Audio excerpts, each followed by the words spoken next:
Thank you. Just following up on what Sean was asking on the famine. You're saying you don't see that famine is imminent in Gaza. That is literally not what I said, Saeed. Okay. I think in the very first thing I said in response to Sean's question is that we are. Maybe I couldn't. The question was you can actually just read the transcript if you want to see what Sean's specific question was, but let me just echo again. We are deeply concerned about the report that indicate that famine is imminent in Gaza. Thank you. Because there was actually a report by Samantha Power saying that, it is imminent. So I think it was glad a you press release. clarified that. I have a couple other questions. The Wall Street Journal reported that Israel is going to expropriate or steal, as they called it, 16% of Gaza for a buffer zone. Is that something that you're aware of, or is that something that would be acceptable to the administration, considering that the administration said time and again that Gaza should not be reduced in size? That's absolutely right. You have heard me and the Secretary and Matt be very clear that there must be no reduction in territory of Gaza, that Israel needs to comply with international law and any measures it takes to defend itself, and it needs to take every feasible step to protect civilian harm. We certainly appreciate Israel's need for security, especially since October 7th, but again, let me just be very clear that there can be no reduction in territory of Gaza. So the administration would never agree to the concept of a buffer zone? That is not something that is the kind of thing that would run contrary to one of the key principles that Secretary Blinken laid out in Tokyo last fall.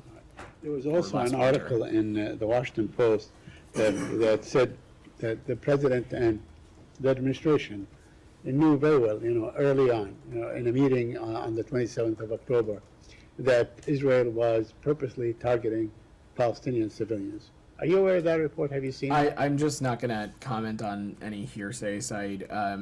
We have been very clear with our Israeli partners that they need to do more to improve its deconfliction mechanisms, that more must be done to minimize civilian casualties, and more needs to be done to protect the well-being of Palestinian civilians. And that's something that we'll continue to echo and raise with them at every opportunity. So you think that the administration was surprised by the amount of civilian casualties, was unaware I'm that just the not Israelis going were to. targeting purposely? I'm not going to engage in reporting that is hearsay and rooted in internal deliberative assessments. And lastly, now you said that you want to make sure, or the administration wants to make sure that October 7th could never be repeated again, because it's it falls under Israel's right to defend itself and all that stuff.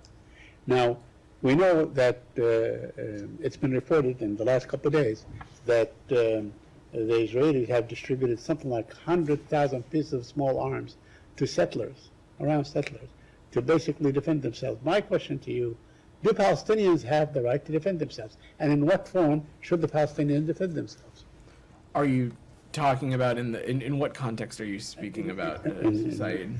I'm saying that the Palestinians are being assaulted time and time and time again. I mean, Israel attacked Gaza, unlike what many people like to think, that the whole issue began on October 7th. Israel has struck Gaza time and time again for decades before that, right? Let me just say two things, Said. When we talk about Israel having the right to defend itself and Israel having the right to security, what we're talking about is defending itself from terrorist groups like Hamas and Palestinian Islamic Jihad, who have a track record of carrying out terrorist attacks on the people of Israel as recently as, I'd point you no further than October 7th. When it comes to the expansions of settlements and activities from settlers, which we find insightful, dangerous, reckless, we have not parsed our words. I recall just a number of weeks ago in which the Secretary spoke quite clearly about our viewpoint that we find the expansion of settlements to be inconsistent with international law.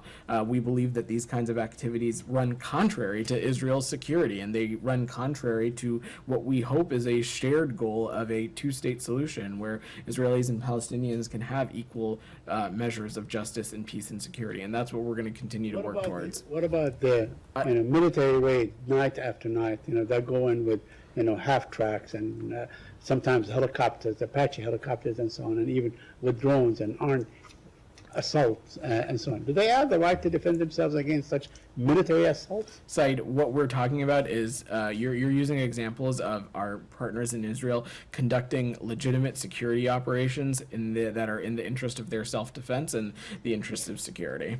All right, anything else on